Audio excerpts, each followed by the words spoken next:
Assalamualaikum warahmatullahi wabarakatuh. Alhamdulillah wassalatu wassalamu ala Rasulillah amma ba'du. Bapak Ibu ma'asyiral muslimin, sidang jamaah solat Isya menuju solat tarawih, yang semoga kita senantiasa berada dalam lindungan Allah Subhanahu wa taala. Rasa syukur tentunya senantiasa kita ungkapkan, dan dengan rasa syukur tersebut betapa kita menyadari hakikat ketidakberdayaan kita.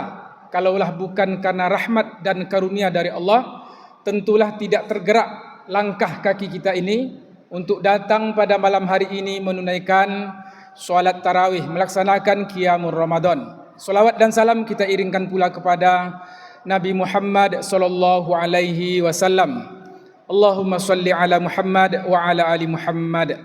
Ma'asyiral muslimin, Bapak Ibu sekalian, dalam hadis yang diriwayatkan oleh Imam Muslim, Nabi sallallahu alaihi wasallam menjelaskan tentang salah satu dari fungsi puasa.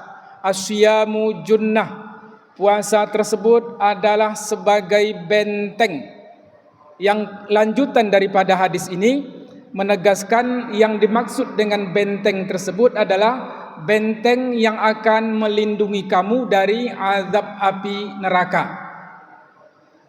Berbagai macam manfaat yang kalau kemudian diteliti, dan sudah banyak pula laporan-laporan penelitian yang menjelaskan tentang fungsi puasa yang akan didapatkan oleh seorang muslim. Dalam penjelasan Nabi yang lain kita menemukan bahwa puasa tersebut dijelaskan sebagai mukaffiratun as-shalawatul khams wal jumu'atu ilal jum'ah wa ramadan ila ramadan. Solat 5 waktu yang kamu laksanakan, kemudian 1 Jumat kepada Jumat berikutnya, wa Ramadan ila Ramadan, dari 1 Ramadan kepada Ramadan di tahun yang akan datang. Mukaffirat sebagai pembersih, pencuci kotoran-kotoran dosa yang ada pada dirimu. Dalam pengertian lain, baik untuk membersihkan jiwa kita dari kotoran-kotoran dosa, maka demikian pula halnya puasa itu. Dalam beberapa penelitian yang dilakukan oleh ahli, puasa akan menyehatkan fisik kita. Puasa akan berguna untuk kesehatan jasmani kita. Maka bertemulah di sini penjelasan Nabi sekian abad yang lalu tentang mukaffirat, pembersih dari kotoran-kotoran dosa yang ada dalam diri kita. Di kemudian hari ditemukan pula maknanya oleh para ahli bahwa puasa itu akan menyehatkan kamu. Puasa itu akan membuat dirimu sehat. Ini sebuah contoh sederhana saja, yang kalau Bapak Ibu pernah berkunjung ke kota Madinah Al-Munawwarah atau ke kota Mekah Al-Mukarramah dalam melaksanakan mungkin ibadah umrah ataupun dalam pelaksanaan ibadah haji yang jauh lebih agak lama waktunya, itu bagi yang pernah memperhatikan atau yang mungkin pernah melihat tentang kondisi tubuhnya, rata-rata, kalaupun belum ada ditemukan penelitian yang menyeluruh tentang itu, rata-rata keringat kita di Madinah, keringat kita di Mekah itu tidak ada baunya. Dan kami sudah mencoba untuk memperhatikannya itu. Dan juga banyak orang yang memberikan kesaksian, kalau kita di kota Mekah atau Madinah, itu ada suatu keajaiban. Keringat yang ada di tubuh kita ini yang keluar itu baunya hampir tidak ada. Sangat berbeda halnya ketika kita berada di tanah air, di rumah kita masing-masing. Beragam macamlah bau keringat, bau ketiak orang itu. Tetapi kalau kita di kota suci tersebut, bagi orang yang memperhatikan, maka dia akan menghirup udara yang keluar atau yang ada dari tubuhnya itu hampir keringatnya tidak berbau sama sekali. Demikian pula halnya dengan puasa yang kita laksanakan. Bapak Ibu bisa bayangkan, dalam penelitian ahli ada lebih kurang sebanyak 500 cm3 racun yang kita hirup setiap harinya, baik melalui udara, makanan dan minuman.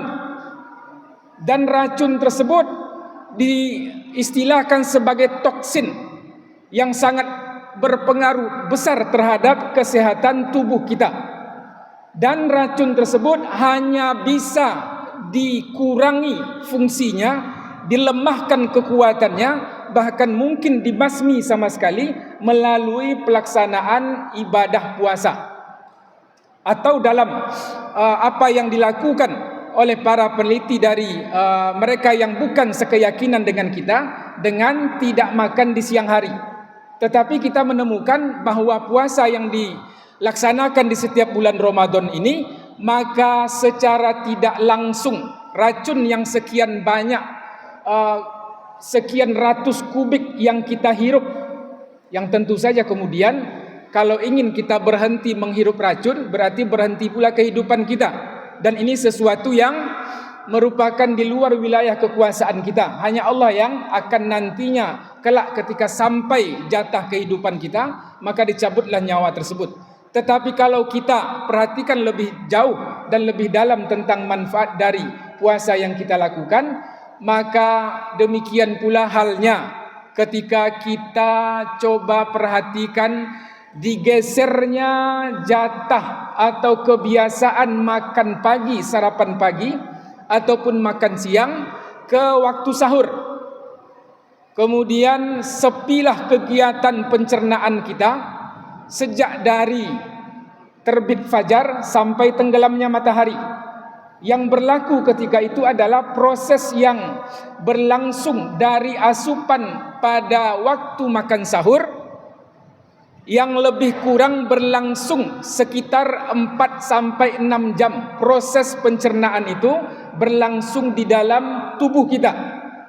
Karena ini dimulainya lebih awal, berarti selesainya pun lebih cepat. Sementara kita tetap bekerja, sementara kita tetap beraktivitas, sementara kegiatan tetap harus dilangsungkan. Makan, energi yang dimasukkan pada waktu sahur itu lebih kurang 4 atau 6 jam kemudian, artinya pada sekitar jam 10 atau menuju jam 11 siang itu sudah selesai dicerna dan tenaga pun sudah mulai berkurang. Dari mana kemudian tubuh kita ini mendapatkan energi ataupun tenaganya? Maka jaringan tubuh kita ini mempunyai caranya sendiri yang Allah telah tunjukkan kepada mereka untuk memproduksi tenaga baru melalui lemak yang ada di dalam tubuh, diubah menjadi tenaga, diubah menjadi kalori.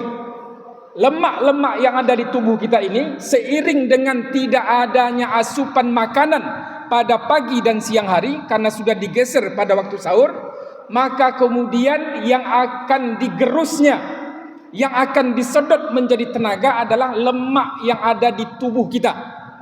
Bapak Ibu bisa lihat sekarang, dari lebih 10 hari puasa yang telah kita lalui, malam yang ke-13, betul Ustaz ya? Puasa yang kita lalui pada tahun ini, itu mungkin ada yang sudah mulai terasa longgar celananya karena berat badan yang sudah berkurang. Itu terasa longgar celana kita. Dari biasanya yang dipakai masih tetap celana seperti biasa, tetapi sudah mulai longgar. Itu contoh yang paling konkret, karena lemak-lemak yang ada di perut di tubuh kita ini sudah disedot untuk dijadikan sebagai tenaga. Dan lemak itu pula kemudian yang bisa jadi sebagai sumber penyakit selama ini. Dan puasa sebagai solusi untuk membersihkan lemak-lemak kotor atau lemak-lemak jahat, istilah orang medis. Dan untuk membersihkannya itu adalah melalui puasa. Bapak Ibu ma'asyiral muslimin, maka akhirnya banyak orang yang merasakan betapa badannya segar ketika dia melaksanakan puasa. Betapa dia kemudian menyadari tubuhnya menjadi fit, menjadi lebih segar dengan puasa yang dilaksanakan, tanpa sebelumnya dia mengetahui tentang penelitian medis seperti yang kami sampaikan ini. Ini pun memperlihatkan kepada kita bahwa ibadah yang kita tunaikan, baik itu Ramadan ataupun puasa-puasa sunnah di sepanjang pekan, di setiap bulan dan di setiap tahun, membawa dampak bagi kehidupan jasmani kita dan juga dampak yang lebih bagus bagi kehidupan rohani kita. Untuk jasmani seperti yang tadi dikemukakan, maka puasa Senin dan Kamis, maka puasa pada Ayyamul Bid pada tanggal 13, 14, 15 di setiap bulan hijrahnya, ataupun di sebulan penuh pada bulan Ramadan di setiap tahunnya ini, kalau kita perhatikan dengan secara seksama, maka ibadah-ibadah itu akan membawa kebaikan bagi diri kita. Terlepas dari itu semua, tanpa kita ketahui pun manfaat dari apa yang dilakukan oleh para peneliti ini, niscaya ibadah puasa pun akan tetap kita laksanakan, akan tetap kita tunaikan, karena dia adalah merupakan bahagian dari rukun keislaman kita yang dengannya kita tegakkan agama ini. Semoga pula Bapak Ibu sekalian, kita semakin banyak Ramadan yang kita lalui, semakin banyak puasa yang kita laksanakan, akan semakin terbuka hati kita betapa Allah Subhanahu wa taala sangat mengasihi hamba-hambanya ini dengan menjalankan ibadah kepadanya. Salat, puasa dan ibadah-ibadah yang lain itu akan membawa manfaat bagi kesejahteraan rohani kita dan juga bagi kebugaran fisik kita. Semoga apa yang bisa kami ketengahkan pada malam hari ini membawa pencerahan bagi kita semua, dan semoga pula manfaat puasa yang kita rasakan itu juga akan berdampak jangka panjang bagi kehidupan kita nantinya di akhirat. Sebab Nabi pernah memberikan wanti-wanti ketika beliau mengaminkan doa malaikat Jibril di saat menaiki mimbar. Yang salah satu doa malaikat Jibril yang diaminkan oleh Nabi adalah syakiya abdun dakhala alaihi Ramadan. Sungguh sangat rugi seorang hamba ketika adraka Ramadan, ketika dia mendapati bulan Ramadan, Ramadan dilaluinya dan Ramadan selesai, falam yughfarlah, tapi dosanya tidak diampuni. Maka kekhawatiran Nabi ini dengan adanya penegasan puasa sebagai benteng yang akan menyelamatkan kita dari azab neraka, tentunya kita lebih berhati-hati menjalani puasa dengan penuh imanan wahtisaban. Demikian, semoga bermanfaat. Billahi taufik wal hidayah. Assalamualaikum warahmatullahi wabarakatuh.